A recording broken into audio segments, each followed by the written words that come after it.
Hi, everybody. Happy Friday to you.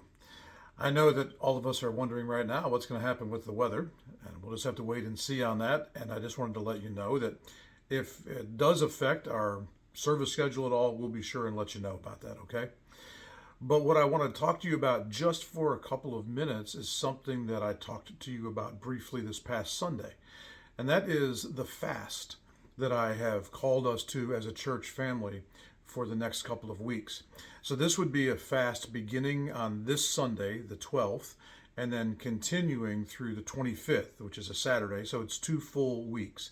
And then we could break our fast together on that following Sunday. So, let me just talk to you about two things. Number one is sort of the mechanisms of fasting, and number two is the overall purpose of it and what we're looking to see happen because of it. First of all, when it comes to the mechanism of fasting, I asked you to fast at least one meal a day for those 2 weeks and at least 2 full days out of those 2 weeks. So, two complete 24-hour periods. And quite honestly, I would love to see all of us fast as much as we can. Now, I realize when I ask that some people cannot fast to that extent physically because they have medical reasons not to.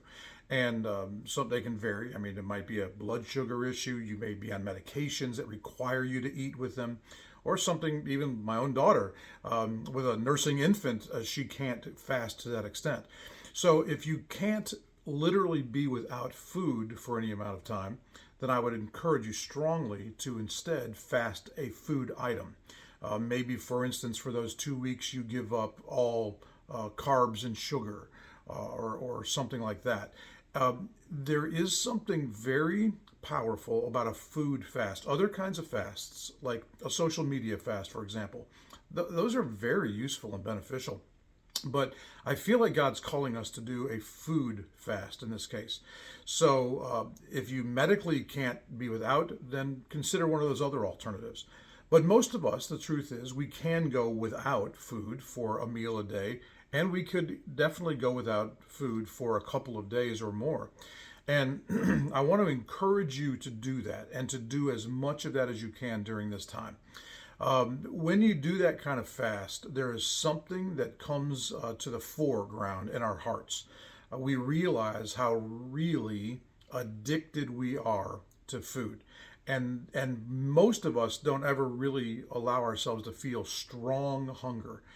And there's something about that experience that God uses in us on a spiritual side, and I really am eager for us as a church family to experience that together. Now, when it comes to the the purpose of this, or what that looks like in our lives, I can tell you from experience that most of the time fasting doesn't have an immediate um, payoff, so to speak.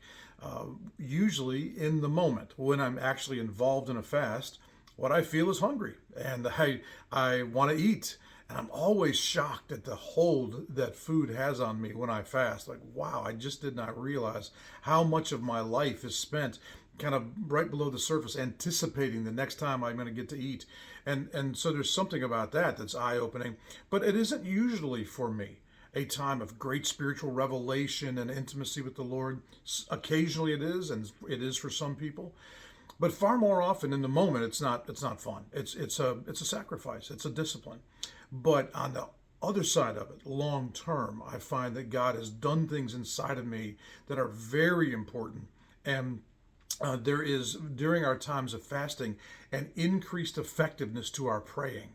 So I would encourage you, along with the goals of our church overall, to have some specific goals in mind, breakthroughs in your own life or your own family, or circumstances that you've been praying for and you haven't seen a lot of change during this fasting time, to believe for breakthrough in those places, because the effectiveness of our praying increases. One of the things that we're praying for as a church, the basic idea here is we're praying individually for ourselves, corporately for the New Life family, and then nationally for the United States, to have an increase of alignment with the heart of God during this time. So for me to have an increased alignment with the heart of Jesus is for me to become more and more like Jesus, for the things that matter to him to matter more to me, for what he's trying to do in me and through me, what he would like to have for me and from me during these times, for them to become clearer, and for me to have a greater grace to say yes to all of those kinds of things. You know, Jesus, when he was on this earth, was known for two things as much as anything else. I mean, he was known for his miracles, but for the people that knew him best, his disciples and his close followers, what they knew him for was his fasting and his praying. The Bible says he did both of those things a lot. And so for me to become more aligned with the heart of Jesus, I need to fast and pray more. And this is a way we can do this together. Now, I'll also ask you to pray for alignment for the church. God has beautiful purposes for New Life. We want to see those come to fruition. We want to follow in his steps. And so we're praying for that. And then nationally, this fast takes place over the inauguration. And I felt like God told me very specifically to date it in such a way, schedule it in such a way that it would. And that is because what's going to happen in the natural, that is, a new administration is coming in. I believe God is saying that spiritually, that's just a symbol of something that's happening spiritually in our nation. That God is ushering in a new era. And this isn't about a new president. That just happens to be on the calendar at the same time as a physical sort of reiteration of what's going on spiritually. But what's going on spiritually is God is offering a new call to this nation, and that we want to align our hearts with him individually, corporately, and nationally, so that everything he wants to do can be done amongst us. So I really encourage you to go after this fast. And we'll be putting things out throughout the whole 2 weeks to encourage you day by day. And I'm excited about what God is going to do in and through us as a result of this. And if you have questions about fasting, feel free to reach out to me or one of the other staff. We want to encourage you every way we can.